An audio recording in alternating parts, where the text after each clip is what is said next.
여러분 안녕하십니까? 주간 종합뉴스입니다. 지방자치에서 주민의 참정권을 보장하기 위해 마련된 것이 바로 주민투표와 주민소환, 그리고 주민조례 청구권이 있죠. 하지만 이것들을 실현하기 위한 서명 절차가 쉽지 않다 보니 실제 청구로까지 이어지기가 매우 어려운 게 사실이었습니다. 이를 보완하기 위해 청와대 국민청원과 같은 온라인 플랫폼이 개통됐다고 합니다. 김우순 기자의 보도입니다. 지방자치단체의 주요 정책 결정 과정에 주민의 직접 참여를 보장하기 위해 있는 주민투표. 문제는 성립 요건이 까다롭다 보니 실제 주민투표로 이어지는 경우는 극히 드뭅니다. 여러 요인 중 하나로 지목되는 게 바로 청구 서명의 어려움입니다. 세종시의 경우 지난달 공표된 주민투표 청구권자 총수는 28만여 명. 이 중 15분의 1에 해당하는 18,000여 명의 서명을 받아야 주민투표를 청구할 수 있는데 지금까진 직접 만나서 종이 서명을 받아야 하다 보니 사실상 요건을 충족하기란 쉽지 않았습니다. 그 결과 세종시 출범 후 지난 10년간 이뤄진 주민투표 건수는 전무합니다. 이와 비슷한 주민소환투표 청구 역시 마찬가지입니다. 그러나 앞으로 주민투표 청구나 서명을 보다 쉽게 할 수 있는 길이 열렸습니다. 바로 온라인 플랫폼이 만들어진 겁니다. 누리집 이름은 주민 이집적 플랫폼.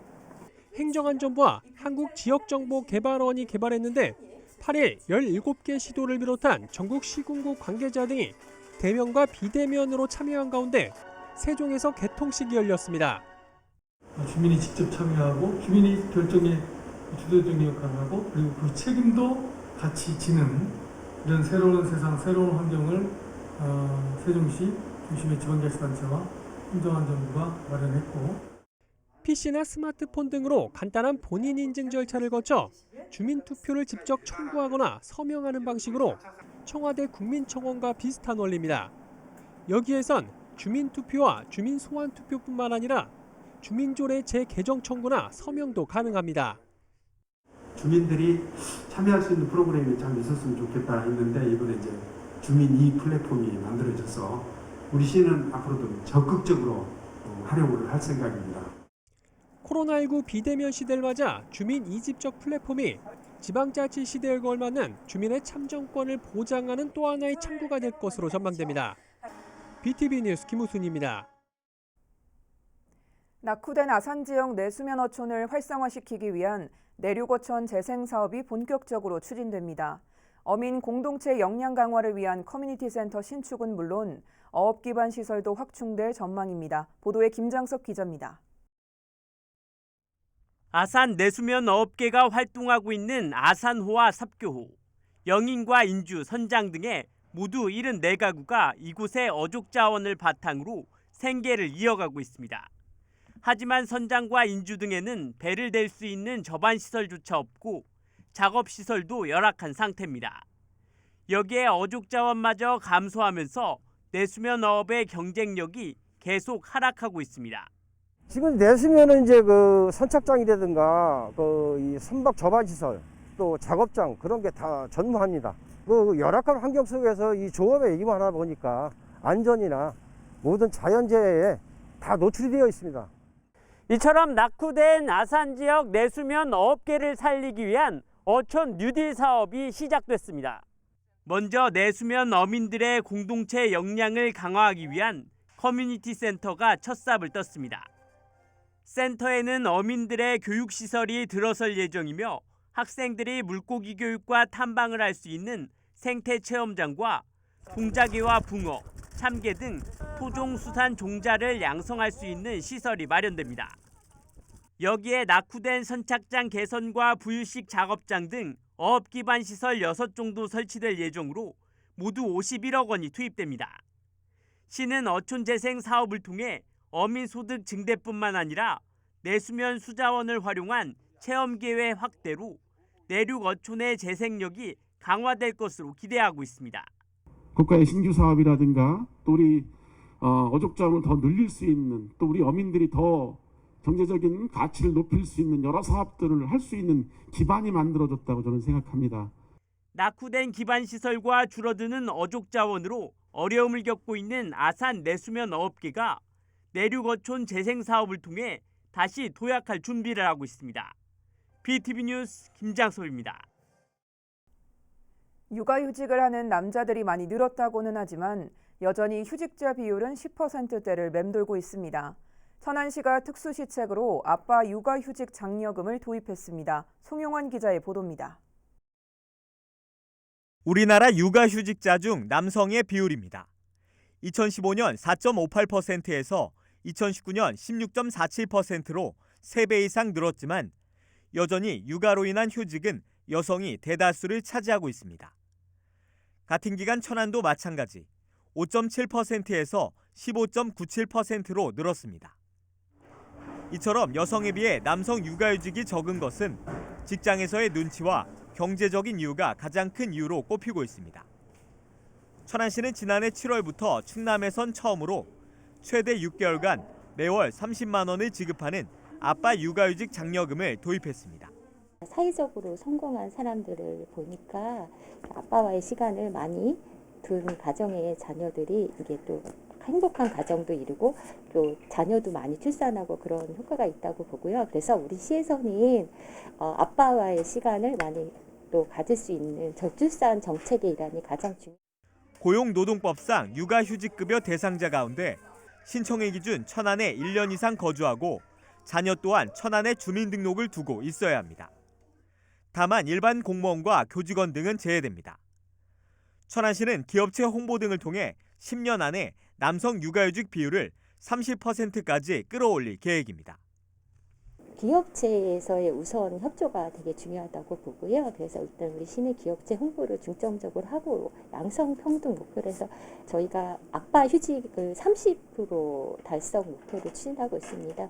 장기적으로 한 10년 기간을 보고 있고요. 그 안에 저희가 기업체에도 방문하고 홍보를 적극적으로 해서 아빠들이 또 편하게 육아휴직을 사용하고 그럼으로 인해서 이제 여성이 육아 부담으로 인해서 경력이 단절된다거나 한편 천안에서는 1월 현재까지 총 152명이 아빠 육아휴직 장려금을 신청한 것으로 집계됐습니다. BTV 뉴스 송용환입니다.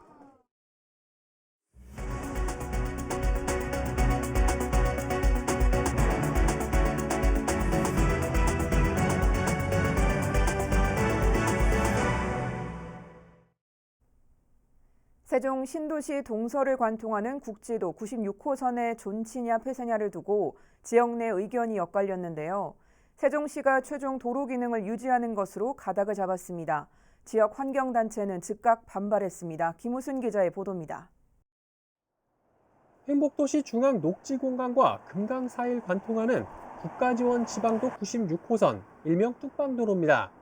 전체 3km 구간으로 하루 평균 2만 2천 대의 차량이 이용 중입니다.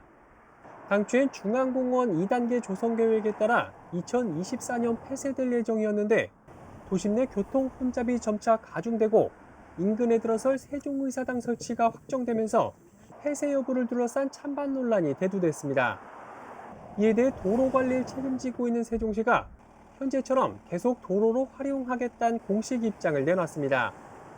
이 구간이 폐쇄될 경우 주변 도로의 지정체가 더욱 심화될 거란 우려에서입니다. 국지도 96호선을 계속 활용하는 방안에 대해서 검토한 결과 도로를 일부 재정비해서 현행처럼 도로 기능을 유지하는 것이 꼭 필요하다고 판단하였습니다. 국회 세종의사당을 접근하는 중심도로의 역할을 하게 될 것입니다. 다만 이 도로로 인해 중앙공원과 금강 사이 생태축 단절 현상이 예상되는 만큼 이를 해소하기 위한 생태 연결 시설을 확충하는 대책도 함께 마련하기로 했습니다. 도로 폐쇄를 촉구하는 환경단체는 즉각 반발했습니다. 의사결정 과정에서 시민들의 의견 수렴 절차가 빠졌고 생태축 연결을 위한 구체적인 해법 제시도 없었던 겁니다. 특히 도로 존치에 관한 입장을 낸 현 시점도 문제 삼았습니다.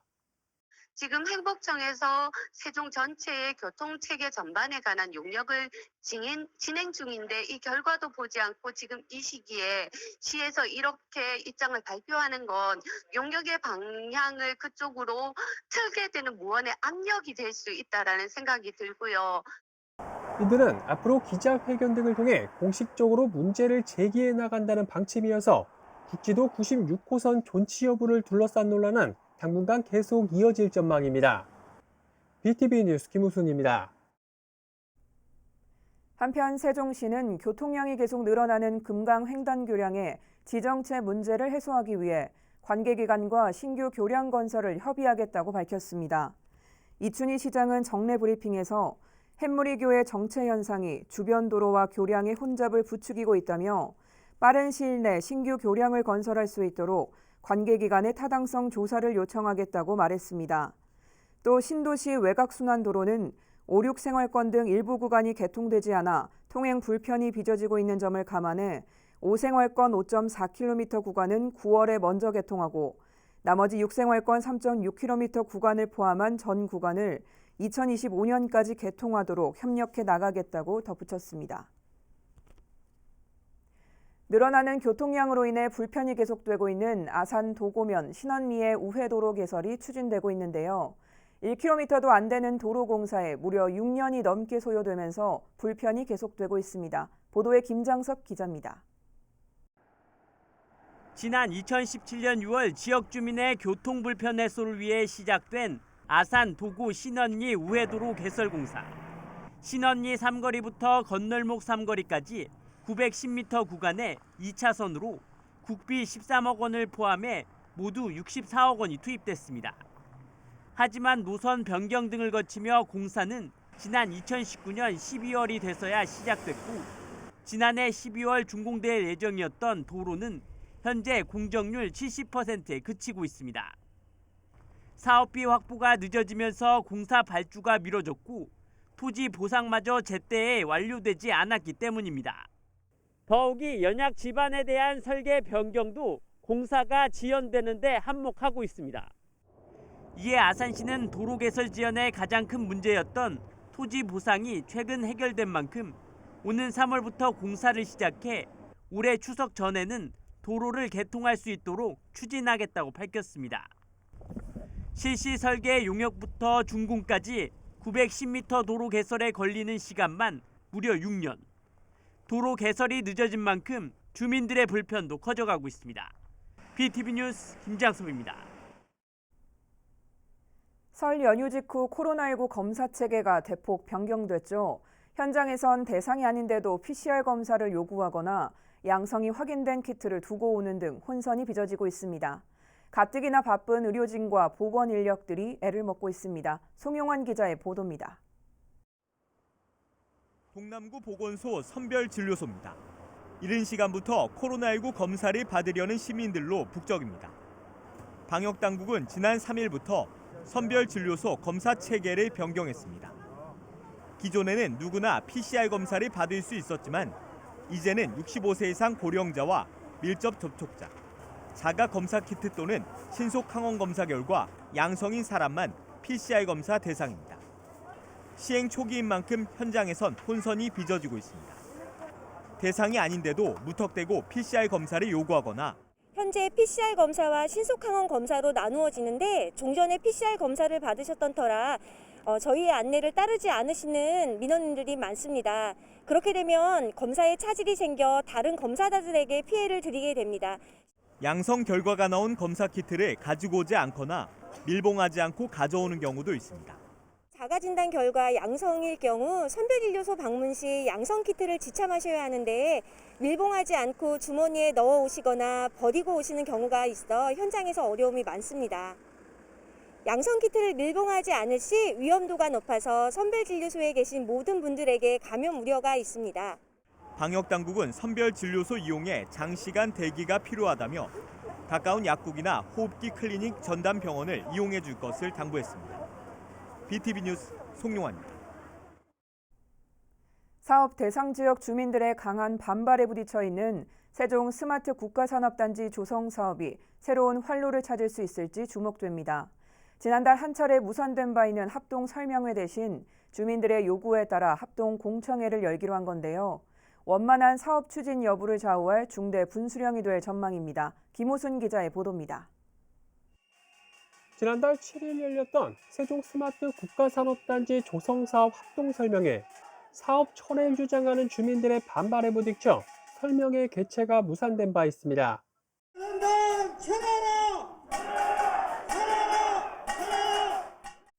당시 사업을 시행하는 LH는 다른 방법으로 사업 설명을 하겠다고 전했는데 그 대안이 합동공청회로 정해졌습니다. 오는 18일 낮 2시부터 연서면 주민센터에서 전문가 등이 참여하는 토론회 형식의 공청회가 예고됐습니다. LH 관계자는 산업단지 인허가 절차 간소화를 위한 특례법상 합동설명회나 합동공청회를 통해 사업 설명을 할 수 있게 돼 있다며 주민대책위원회의 요구에 따라 합동공청회를 열기로 했다고 개최 사유를 전했습니다.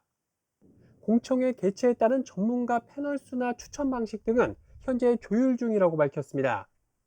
사업 시행자가 일방적으로 사업을 소개하는 설명회와는 달리 공청회는 전문가 등이 참여해 사업의 효과나 문제점 등을 종합적으로 검토해 볼 수 있다는 것이 주민대책위의 설명입니다. 공청회 개최가 국가산업단지 조성 로드맵의 최대 변수로 등장하게 된 셈입니다. 세종시는 공청회가 잘 마무리될 경우 주민 열람 공고와 관계기관 의견 수렴 등의 절차를 거쳐 하반기 중 3단 지정 승인을 마친다는 계획입니다. 하반기에 계획 승인 고시를 완료하고 추진 과정에 지역 주민의 의견을 적극 반영하도록 하겠습니다.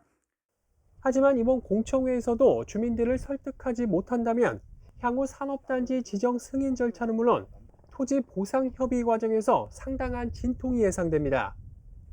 BTV 뉴스 김우순입니다.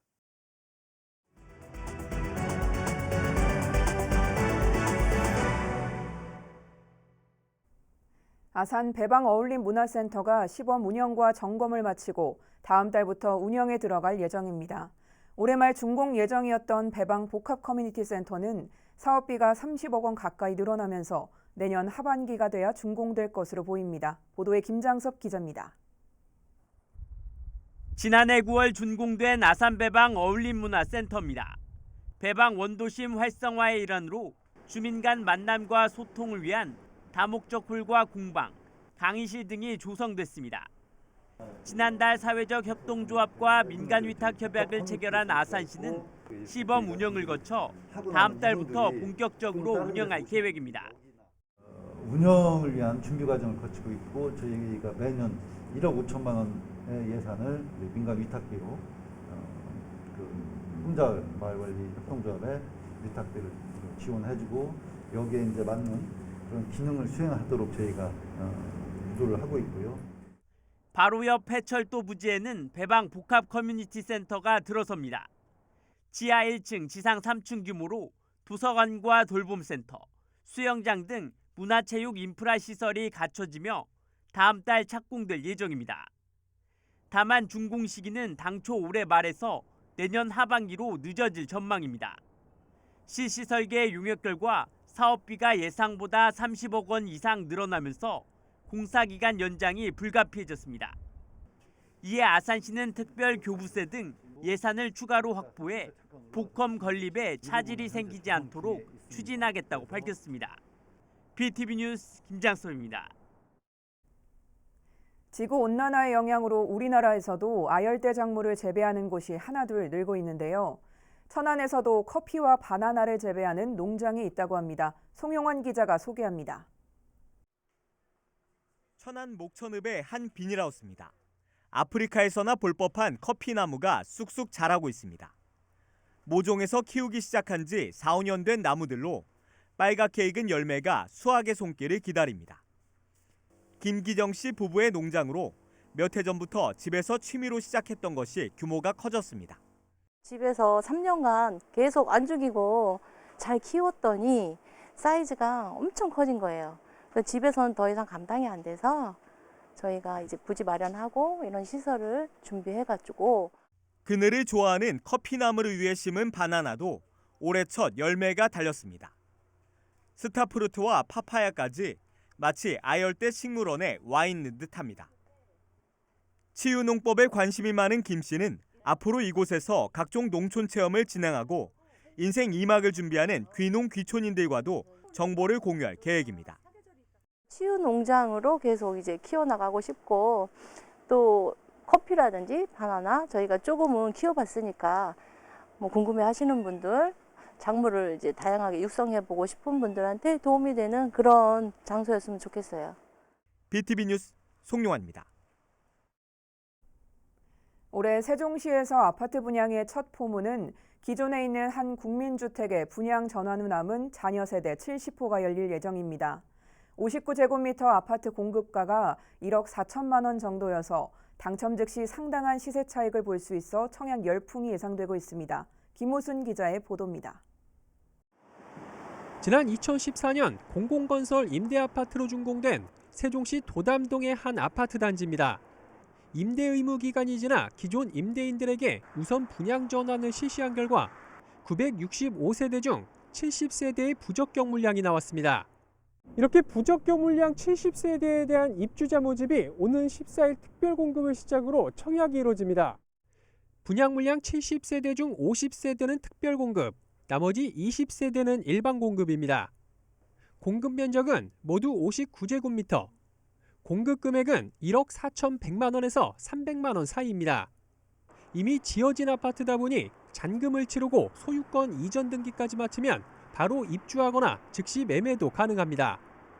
현재 주변의 59제곱미터 아파트 시세가 5억 원 안팎에 형성돼 있는 점을 감안하면 당첨 시 3억 원 이상의 프리미엄이 예상됩니다. 말 그대로 로또인 셈입니다. 입지는 세종에서는 최고 좋은 입지예요. BRT 가깝지요. 홍대병원 입지, 고속도로 바로 나가볼 수 있지. 지금 5억 전후로 보시면 5억 전후. 네. 당첨만 되면은 로또니까. 다만 무주택 세대 구성원에게 한 세대 1주택 기준으로 공급하고 당해 지역 50% 우선 공급 후 나머지 50%는 전국구 청약이 가능한 구조입니다. 한편 보다 자세한 내용이나 모집 공고문은 한국부동산원 청약홈이나 세종시 누리집을 통해 확인할 수 있습니다. BTV 뉴스 김우순입니다. 이상으로 주간 종합 뉴스를 마칩니다. 시청해주신 여러분 고맙습니다.